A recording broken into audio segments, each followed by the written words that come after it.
የለውዝ ቆሎ ለማግኘት ብዬ በወጣሁበት ሰዓት ነው ያገኘሁት። 2011 አይደል? አስፋልት ፈርስት ዴት አብሬ ከሱ ጋር ሳደር ማለት ነው። አይ ወንዶ መዝናናት ሲያምራቸው ይቀራል። በተለይ ቤታችሁ ዛባሌ ሆንክ ሰላም ውድ የዩቲዩብ ቤተሰቦቻችን እንዴት ናችሁ? ደህና ናችሁ ወይ? እንግዲህ ዛሬ ወደ ኋላ መለስ ብለን የነበርንበትን አስታውሰን የተገናኘንበትን አስታውሰን እንዴት እንደነበር እናወራለን።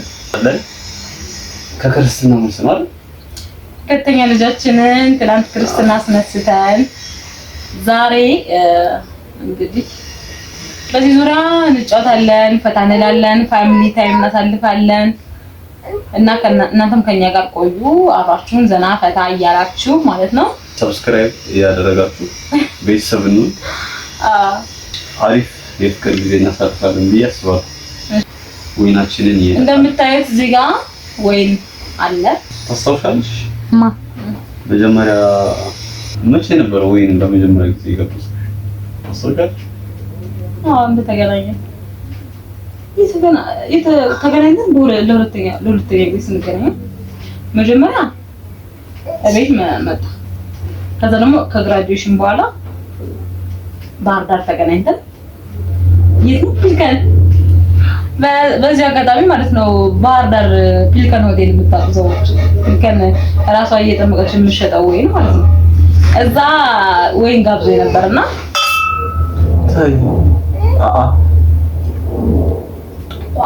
እና የዛኔ ነው በቃ ያሰመጠኝ መሰለኝ ነው ያሰመጥኩት ነው ያሰመጠኝ።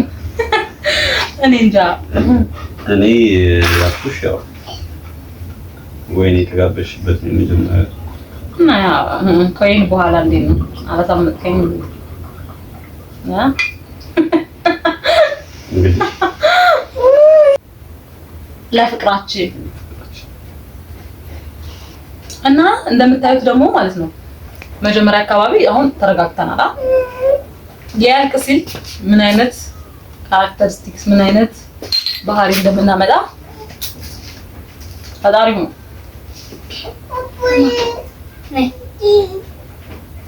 ሳይቀር የዛን ጊዜ ቡጡን ታሳይሽ እንጂ አይ ወንዶ መዝናናት ሲያምራቸው ይቀራል።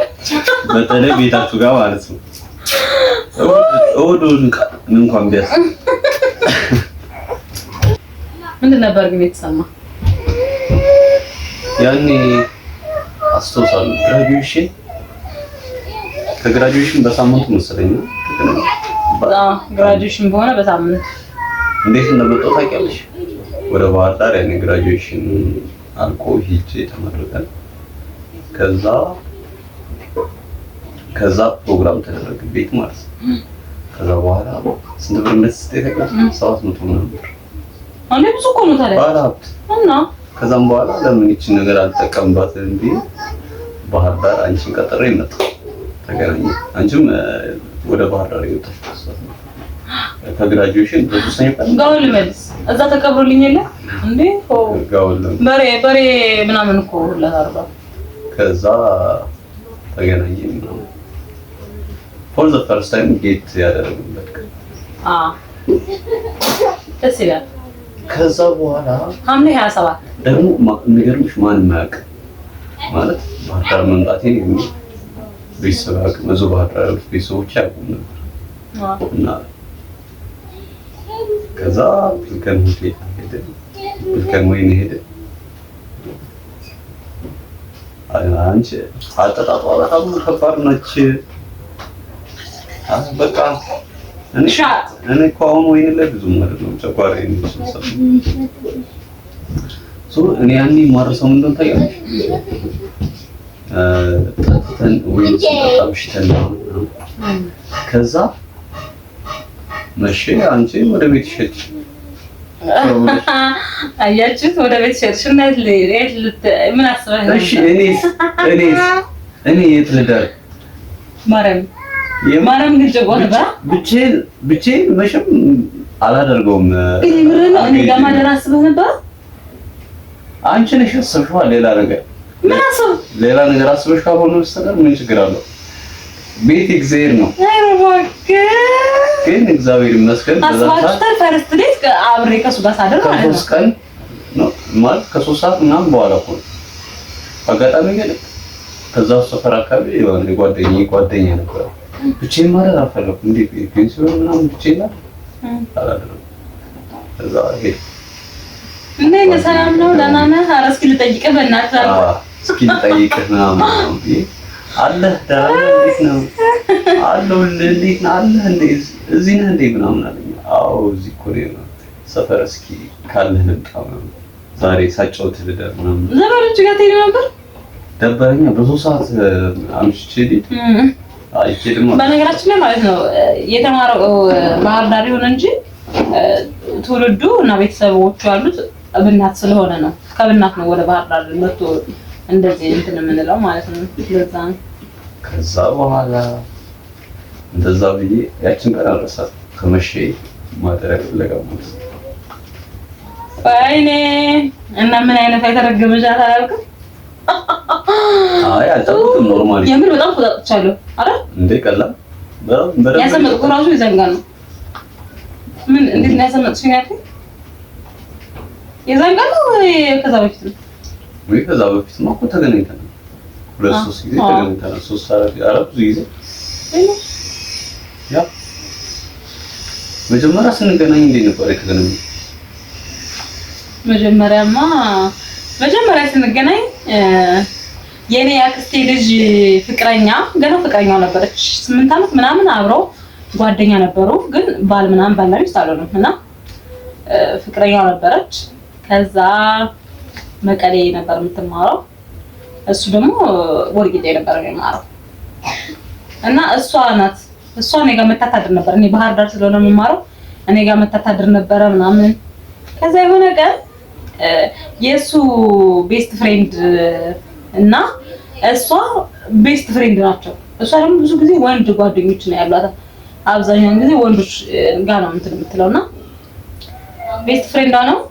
እኔ ጋር መጣችና እንሂድ እስኪ ሰው እናገኝ ምናምን አለችኝ ማለት ነው። ያ ሊገናኙ በጭራሽ እሱን ለማግኘት ሄዳለሁና አብረን እንሂድ ምናምን አለች። በተመሳሳይ ሰዓት ደግሞ እሷ እንትን እንደዛ ብሎ እምቢ ብለው ነበር አይደል? ጓደኞቼ ቤተክርስቲያን ሊሄዱ ነበር እና እኔ ከነሱ ጋር ሊሄድ ነበር የወጣሁት እና እሱ ደግሞ እሷን ለማግኘት ነበር እና እሷን ላገኛት ነው እና አብረን እንሂድ ምናምን አለኝ። አይ አልሄድም እኔ በቃ አልሄድም እንትን ነው ፌመስ ማለት በጣም ጸባይ ያለው እንደገና ብቻ በጣም ጎበዝ ነው፣ ቮለንተር ነው ምናምን በቃ ተው ስለሱ ብዙ ነገር ነው መሰለኝ እና በጣም ይኮራል መሰለኝ።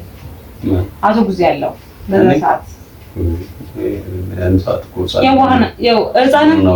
ኧረ ስንቱን አገላብጦ ህፃን መሆን አለ እንዴ? ይቅር ይበልሽ። ግን በቃ እኔ እሷን ያገኘኋት በነገራችን ላይ ለውዝ ለማግኘት ብዬ ነው። የለውዝ ቆሎ ለማግኘት ብዬ በወጣሁበት ሰዓት ነው ያገኘኋት። አጠቃላይ አይደል ለውዝ አለ። እሷ ለውዝ ላምጣልህ ምናምን ስትለው እሱ በጣም ይወዳል ለውዝ ሼም አለበት እሱ። ከዛ እንዴ ሰማሁ በስልክ እንደዛ አይ ምናምን ለኔ ካመጣሽልኝ ላኪልኝ በቃ ለኔ ምናምን አልኳት ማለት ነው። ከዛ ለምን ይዘዋት በጣም ምናምን ለውዝ ካለ በቃ ዴት ምናምን ለውዝ ትወዳለህ? በዛ ሰዓት ከዛ 1 ኪሎ የሚሆን ለውዜን ይዤ አንቺን አግኝቼ አንቺ ለውዝ አትሰጠው ማርያም በል እሷ ይዛ መጣ። ከዛ ይዛ መጣች ተቀበልኳት። እዛ ጁስ ነበር ያኔ ጁስ እናንተ ጁስ ጠጣ። እኔ ጁስ ነው ፍሩት ፓች ፍሩት ፓች ነው ሃይሜ እሷ ፍሩት ፓች ነው የበላው ነው ብቻ አጠቃላይ እኔ ደግሞ እንሂድ ስትለኝ እኔ አልሄድም አልኳት። እኔም አልሄድም በቃ በጣም ደብሮኝ አልሄድም አልኳት። እባክሽ እንደ የምትሰራልሽ እዚህ ብቻሽ ምናምን ብላኝ በስንት መከራ ነው እሺ አልኳትና እሱም እንደዛው በጉቦ ነው የመጣ። ከዛ በኋላ እላችኋለሁ የተያየ ነው ለመጀመሪያ ጊዜ እሱ ከጓደኛው ጋር እኔም ከአክስቴ ልጅ ሚስት ጋር አሁን ሚስቱ ሆና የአንድ ልጅ እናትና አባት ሆነዋል። ከነሱ ጋር ነበረ። በእነሱ ምክንያት ነበረ የተገናኘ ነው። 2011 አይደል? 2011 ገና አካባቢ 2011 ከዛ ሁላችንም ደግሞ የመጨረሻ ዓመት ተማሪ ነበርን። ያው በቃ ያኔ ተገናኘ። እዛ በኋላ ሁለተኛ ተገናኘና ሶስታችን ከኔ ጓደኛ ጋር ታወሩ ነበር። ያኔ እናወራ ነበር። ታወሩ ነበር። ኖርማል ነበር የምናወራው ወሬ። ታወሩ ነበር ምናምን። ከዛ ለኔ ስልኩን ሰጠኝ ማለት ነው። የማንን ስልኳን ስጠኝ ብሎ ነው? ኖ አይደለም፣ ፌስቡክ ላይ እያወራችሁ ነው እንጂ ፌስቡክ ላይ እያወራችሁ ከሱ ጋር። ከዛም በኋላ ለምን አትወራትም ምናምን አለኝ። እሺ አልኩና የምር ነው እንደዛ ነው ሮሸት ለምን አታወሩ ምናምን አለኝ። እሺ ላውራት ምናምን አልኩና አወራሁሽ። እንዴት እንደዛ አለ? አይ እያወራችሁ ነበር። ጓደኛ ደህና ነው ምናምን ብለሽ ነበር። የምር ጓደኛ ደህና ነው ምናምን ስትይ ለምን አታወራትም ምናምን አለኝ። እሺ ምናምን አወራሁሽ ምናምን። ከዛ ስልክ ካንቺ ከዛ ባሌ ሆንክ ይላል። ከዛ በኋላ ስልክሽን ተቀበልኩ ከራስሽ። አሁን ወደ ተመልካቾቻችን እኔ ማለት ነው ትንሽ እየቀጣጣው እናገረው ነው አላውቅም እና ባስከፋችሁ እንዳይደብራችሁ እኔ ነው ታስታውቃለህ ምን ሲጀምር ወይም እንደዚህ ነው የሚያደርገኝ። እና የመጀመሪያ ቀናችን በሶስተኛ ወገን የተገናኘነው ማለት ነው። ደስ ይላል። ህይወት እንደዚህ ነው አንዳንዴ።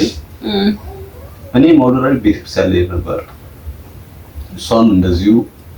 አይ ቤት ለመቀመጥ እኔ በነገራችን ላይ ቤት መቀመጥ በጣም ነው የምወደው። እሷም ለመቀመጥ ቤቷ ለመቆየት ፈልጋ ነበር። ግን በቃ እኔ ያንን ጓደኛው ያመጣችለትን ለውዝ ለመውሰድ አስቤ ነው የሄድኩት።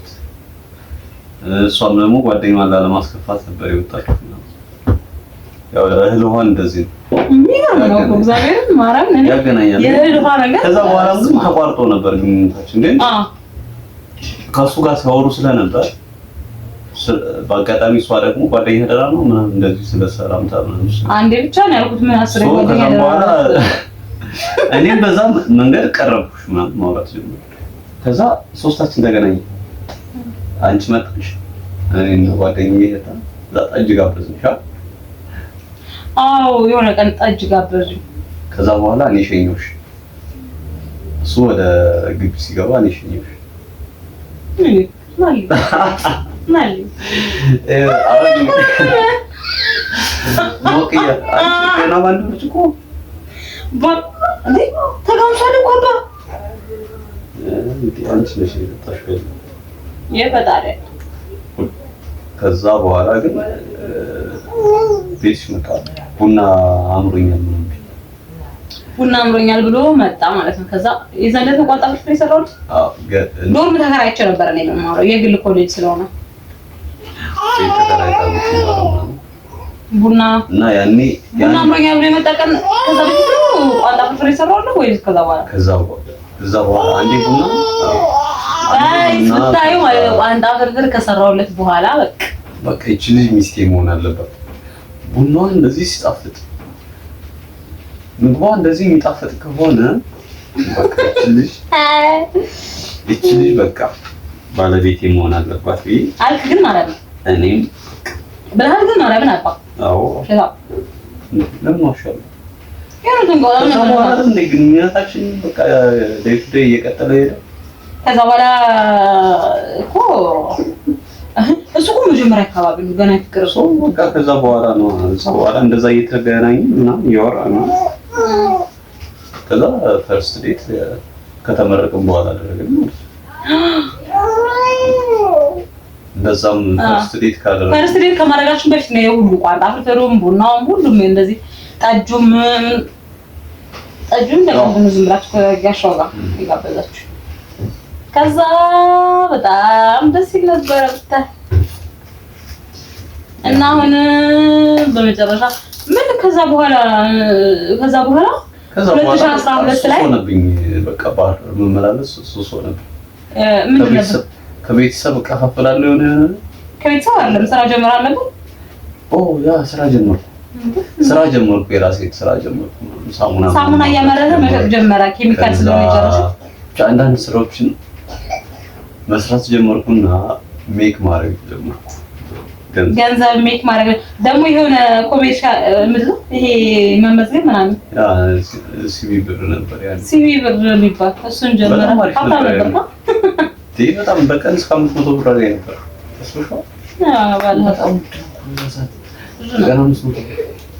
በጣም ብዙ ነው። ዘን በቃ ከአንቺ ጋር መገናኘት ሱስ ሆነብኝ። በቃ አገኝሻለሁ።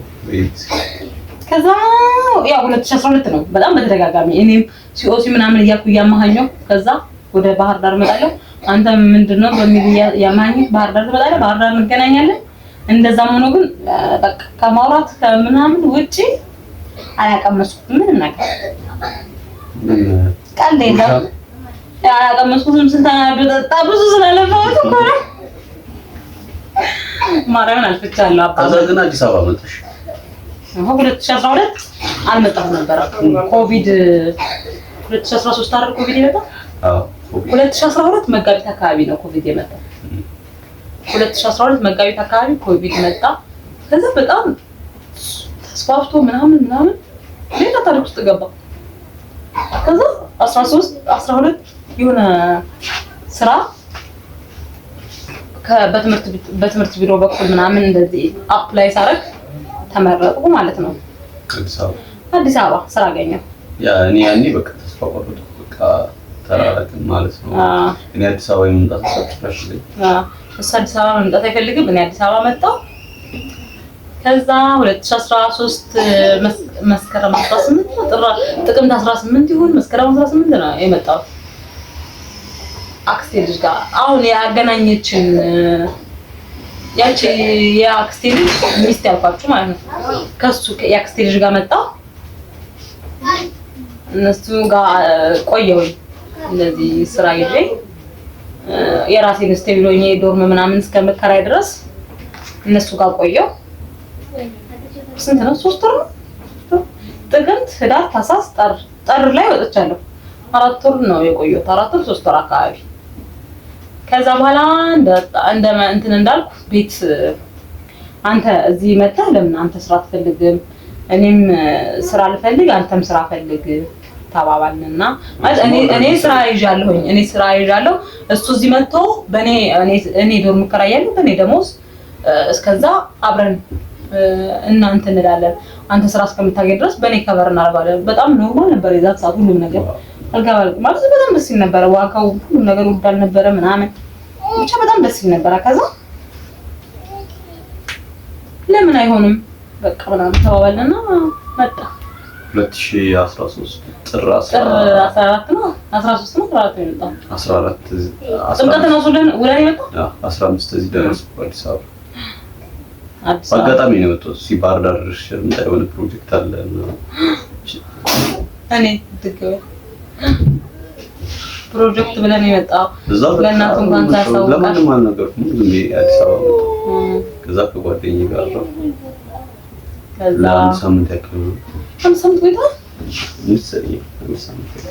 ቤት እስከምትፈልጊ አንቺ ከዛ በኋላ ቤት እንዳገኘው አንድ ፍርናሽ ገዛን። ሄደን መርካቶ አቤት መርካቶ ገብተን እንዴት እንደሆነ ፈርተን መርካቶ ስገባ እንዴት እንደሆነ ታስታውሳለህ? አባ ማለት ህዝብ የበዛበት ቦታ እኔ በጣም እንደዋሉ ኢቭን አሁን ነው ትንሽ እየተባለ ከዛ በላዳ ነው የመጣው። ጭራሽ እዚህ መቆየት አልፈልግም ምናምን ፍርናሽም ስለነበረ ፍርናሽ ገዝተን ስለነበር መጀመሪያ ማረፋችንን ብለን ፍርናሻችንን ገዛን። በቃ እንዴት ፍራሽ አንዲት ትንሽ ይባል አንድ ሮቶ እንደ ማንኛውም የኢትዮጵያ ጎጆጪ ካፕል አንድ ፍርናሽ አንድ ባሊ ምናምን ገዝተን ገባ። ዶርም ያዝን 1600 ብር ቤት ባይዞ እስከዛ ድረስ ምንም በሁለታችን ምንም የተፈጠረ ነገር የለም። ምንም የለም። ምክንያቱም እኔ ሳያገባኝ በኋላ ምናምን ልም ስለነበር ከዛ በኋላ ምንም ከሁለት ወር በኋላ ምናምን ስራ ጀመርኩ። ትንሽ ሁለት ወር ሙሉ ስራ አላገኘም ነበር። እየፈለገ በምን እየፈለገ ስራ አላገኘም ነበር። ኖርማል ነበር። በእኔ ደሞዝ በቃ ፈታ ብለን ነበር የምንኖረው። የቤት ኪራያችን 1600 ብር ከፍለን የምንፈልገውን ምግብ አማርጠን ማለት እየሰራን እየበላን ብለን ነበር የምንኖረው።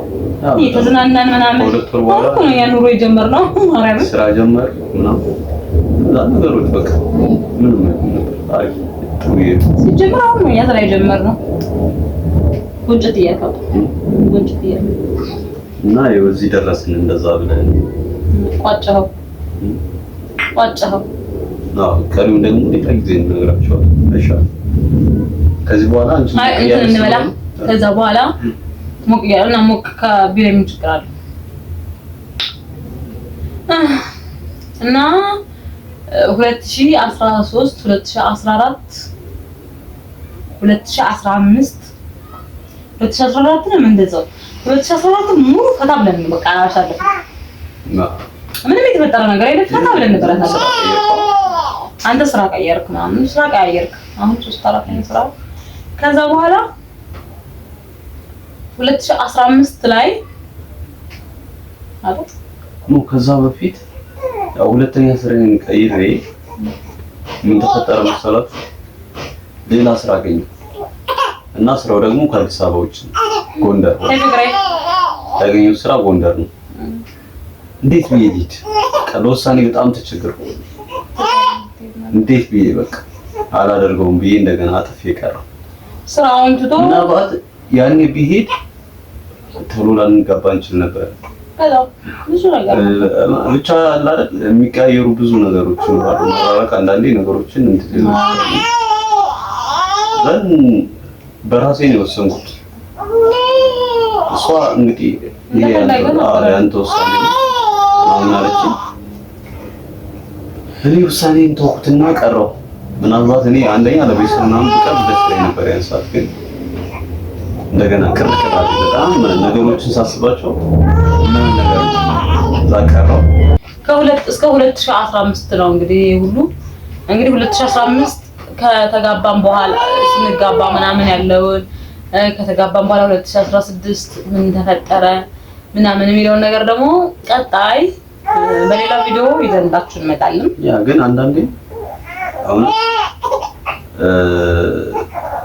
የህይወታችሁ ተርኒንግ ፖይንት የቱ ጋር እንደሆነ ብዙ ጊዜ ግራ ትጋባላችሁ። ምናልባት ያኔ እኔ ስራውን ወድጀው ነበረ፣ በጣም አስፈላጊ ነበረ ለኔ ስፔሻሊ፣ ግን ኖ ብዬ ቀረሁበት ሰዓት ነበርና ያቺ ናት የኔ ተርኒንግ ፖይንት። ከዛ በኋላ ትዳር ያዝን፣ ሌላው ልጆች አፈጣን የራሳችን ነው ማለት ነው።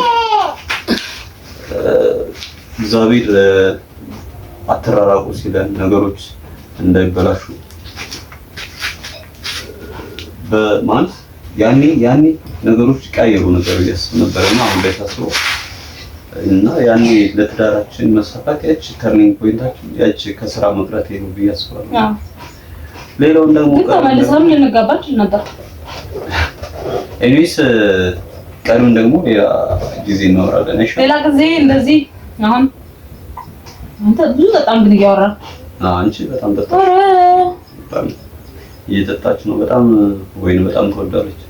በዚህ የሐሴት ነፍሰ ጡር ሆና አንድ ቦትል ጨርሰች ጀግና ነች። እንደዛ ነበረ እና አሁን ላይ የሐሴት እና የአፎሚያ እናትና አባት ሆነናል። ተረፈ ሌላ ጊዜ በሰፊ እንገናኛለን። ሰብስክራይብ ላይክ ሼር ያደረጋችሁ ቤተሰብ ነው። ችርስ እሺ ልጃችንም እያለቀሰ ስለሆነ ለናውንልን ባይ